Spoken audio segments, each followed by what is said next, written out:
The healing brush was introduced in Photoshop 7, and it's an excellent tool for removing little blemishes like moles, freckles, pimples, and scars. If you notice this image here, we have a couple of small little moles here. We have a little scar.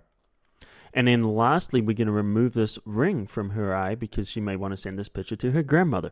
So let's zoom up on this picture so we can see what we're doing. There's 3 little marks there that we're going to remove.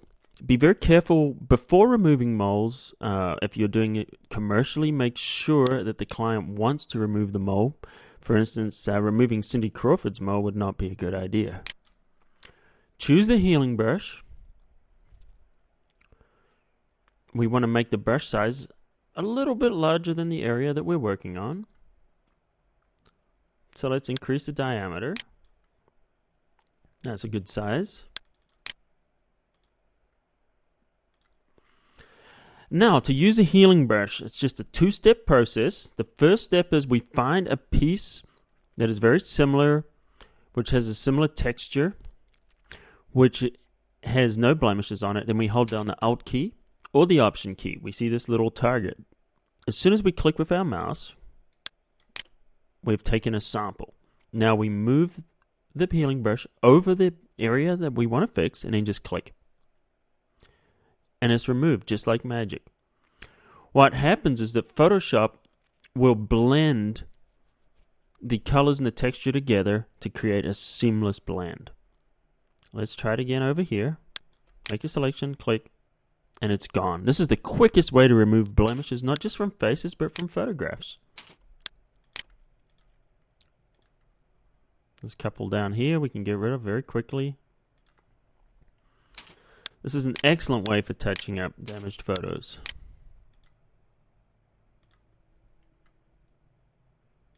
A little bit of digital plastic surgeon here.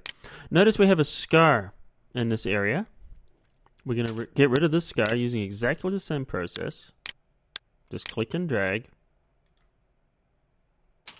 Sample.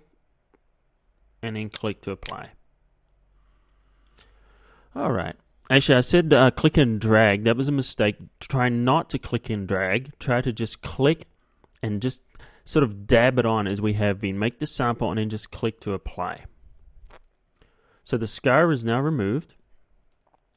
The face is looking a lot better. We've removed a lot of those little blemishes. Now finally, we want to remove the ring. We could use the healing brush for that, but a better solution is the patch tool. Choose the patch tool. Set it for source. Now this is a little bit confusing when you see the source and the destination. Because rather than, this is not creating this area as the source, what it's going to do, it's going to replace the source. If I clicked on destination, it would replace the destination. We want to replace the source. So what we'll do is we'll just make a little selection here around the area with the ring on it.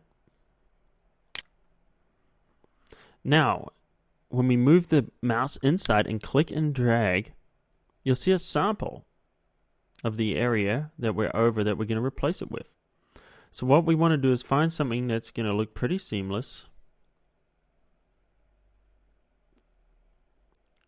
That looks pretty close. The bottom's not quite matching up, but the tool will do a little bit of modification. Now you watch when I apply it. See how that seamlessly samples that area. Now we've gone over just a little bit. So we can make a selection here. Let's go up, bring it in, and apply. And there we go, we've now removed the ring. If we want, we can do a little modification around here, because notice that this eyebrow should be extending a little bit beyond there. What I would use for that now is I would use the clone tool. Increase the size just a little bit. Let's drop the opacity down. Let's drop the opacity down to 35. This works exactly the same way as the healing brush in function. Like we click to make a sample, and then we'll paint. But instead of blending it in smoothly like the healing brush does, the rubber stamp tool will just replace exactly what it sees. So we just want to softly just put in the rest of that eyebrow. There we go. Let's zoom in, have a look at the face. And that's the face with the blemishes removed using some of the correction tools, the adjustment tools here in Photoshop.